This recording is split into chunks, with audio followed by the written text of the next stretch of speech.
Korma group, जो सोचता है वो करता है। आपके अपने सपनों का आशियाना। दोस्तों, एक तरफ जहां तेजस्वी के खिलाफ रोहिणी आचार्य और तेज प्रताप यादव ने मोर्चा खोल दिया है, तो वहीं दूसरी तरफ जब तेजस्वी यादव 40 दिनों के बाद पटना लौटते हैं, तो एयरपोर्ट पर एक भी आरजेडी विधायक या नेता उनके स्वागत में नहीं दिखता है। उसके बाद वो प्रदेश कार्यालय भी नहीं जाते हैं। तो ये सब जो है कई सवाल खड़े करते हैं। सवाल ये कि क्या आरजेडी में कोई खेला होने वाला है? और आरजेडी के ही दिग्गज नेता शिवानंद तिवारी ने भी इस पर सवाल खड़े कर दिया और उन्होंने तेजस्वी को निशाने पर लिया और कहा कि 40 दिनों बाद तेजस्वी बिहार लौटे, फिर भी उनके स्वागत में एयरपोर्ट पर एक भी आरजेडी के नेता नहीं दिखे। तो क्या वाकई में आरजेडी में टूट होने वाली है? क्या अब ज्यादा दिन तक तेजस्वी यादव आरजेडी को संभाल नहीं पाएंगे? चलिए आपको बताते हैं पूरी खबर विस्तार से। नमस्कार, आप देख रहे हैं भारत लाइव। मैं हूं शिवांगी आपके साथ। बिहार विधानसभा में नेता प्रतिपक्ष तेजस्वी यादव के पटना लौटने के बाद की गतिविधियों पर सियासी हलकों में चर्चा तेज हो गई है। खासकर उनके स्वागत को लेकर उठे सवालों ने राष्ट्रीय जनता पार्टी में के भीतर ही नई बहस छेड़ दी है। वरिष्ठ नेता और पूर्व मंत्री शिवानंद तिवारी ने तेजस्वी यादव की हालिया वापसी को लेकर तीखी टिप्पणी करते हुए इसे पार्टी के लिए अशुभ संकेत बताया है। दरअसल शिवानंद तिवारी ने जारी बयान में कहा कि तेजस्वी यादव के पटना आगमन के दौरान हवाई अड्डे पर पार्टी का कोई भी विधायक मौजूद नहीं था। उनके मुताबिक स्वागत करने वालों में कार्यकर्ताओं से अधिक कैमरे वाले नजर आए।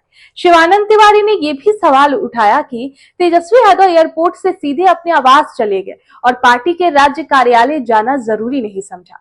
उन्होंने कहा कि ये संकेत अच्छे नहीं माने जा सकते, खासकर तब जब पार्टी विधानसभा चुनाव में हार का सामना कर चुकी हो।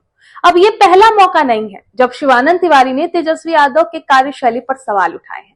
इससे पहले भी उन्होंने तेजस्वी की विदेश यात्रा और विपक्षी नेता की भूमिका को लेकर भी टिप्पणी की थी। शिवानंद का मानना है कि हार के बाद नेतृत्व को कार्यकर्ता के तौर पर मैदान में उतरना चाहिए और पार्टी में लगातार संवाद बनाते रखना चाहिए। उनके फेसबुक पोस्ट में शिवानंद तिवारी ने कहा था कि तेजस्वी यादव ने मैदान छोड़ दिया है। अगले 5 साल तक विरोधी दल के नेता भी की भूमिका निभाने की क्षमता उनमें अब नहीं है। ये भी कहा था कि जय और पराजय सहज और सामान्य नियम है, लेकिन अहम सवाल ये है कि हम अपने जय या पराजय को किस तरीके से लेते हैं। तेजस्वी यादव को बिहार लौटना चाहिए। उन्हें नेता की तरह नहीं बल्कि कार्यकर्ता की तरह सबसे मिलना चाहिए। बता दें कि करीब 40 दिन से अधिक की छुट्टी के बाद पटना पहुंचे तेजस्वी यादव ने खुद को लेकर उठ रही चर्चाओं के बीच सरकार के प्रति संयमित रुख दिखाया। उन्होंने कहा कि उनकी पार्टी सकारात्मक राजनीति में विश्वास रखती है और सरकार गठन की शुरुआती 100 दिनों तक उनकी नीतियां और फैसलों पर सार्वजनिक टिप्पणी नहीं करेगी। हालांकि उन्होंने ये भी स्पष्ट किया कि जनता के बीच सरकार के कामकाज की समीक्षा जरूर की जाएगी। तेजस्वी यादव ने एनडीए सरकार से उनके चुनावी वादों को पूरा करने की मांग भी की। उन्होंने विशेष रूप से महिलाओं को 2-2 लाख रुपए देने के वादा का जिक्र करते हुए कहा कि सरकार को अपने घोषणा पत्र पर अब अमल करना चाहिए। पटना में तेजस्वी यादव ने कहा कि हम शुरू से ही सकारात्मक राजनीति करते आए हैं। फिलहाल नई सरकार की नीतियों, निर्णयों और कार्यक्रमों पर टिप्पणी नहीं करेंगे। अब देखिए, तेजस्वी यादव का पटना आना और उनके स्वागत में एक भी आरजेडी कार्यकर्ता या फिर विधायक या फिर नेता का ना होना बड़ा सवाल तो खड़ा जरूर करता है।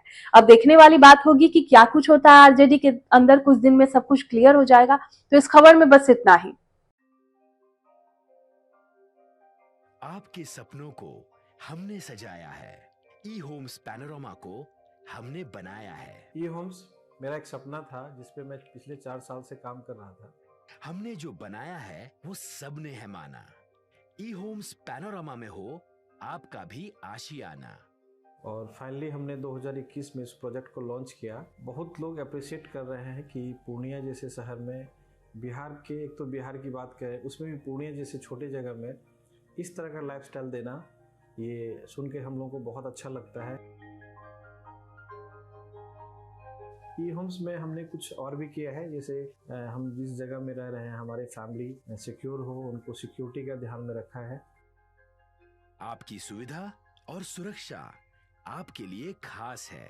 ये आपका विश्वास है। इसमें आर्टिफिशियल इंटेलिजेंस का 7 लेयर सिक्योरिटी का हमने इस्तेमाल किया है। लस ग्रीन कैंपस को बनाया है। यदि हमारा बाउंड्री वाल है तो वो वर्टिकल गार्डन है। ये जितनी भी फैसिलिटी होता है एक इंटरनेशनल टाउनशिप में ई होम्स है, ये हम लोग विश्वास नहीं कर पा रहे हैं। जो भी हमारे मित्र दोस्त या जो भी हमारे बाहर के बाहर आते हैं तो हम लोगों को बहुत अच्छा सुनने को मिलता है और बहुत अच्छा क्रेडिट मिल रहा है। वो सारा हमने सिर्फ एक बिल्डिंग नहीं बनाया, हमें एक बहुत अच्छा लाइफस्टाइल दिया ई होम्स में, और मेरा एक सपना था जिसको मैं आज फुलफिल होते हुए देख पा रहा हूँ। ये आपका आवास है। ई होम्स पैनोरमा में अब आपका निवास है। E Homes Panorama, luxurious lifestyle redefined. Panorama group, जो सोचता है वो करता है। अगर ये वीडियो पसंद आई और वह बिहार के राजनीति और बिहारियत से सरोकार रखेनी तो सब्सक्राइब बटन दबा के चैनल के सब्सक्राइब कर ली। ओजे एगो घंटी बा, ओकरा बटन दबा देला से कुल सटीक और मारक खबर रुआ मुफ्त में मिल जाई। अगर रुआ पत्रकारिता के हमनी के नया प्रयोग में सहयोग कर चाहतानी तो ज्वाइन बटन दबा दी। पेटीएम नंबर नोट कर ली 9386816700।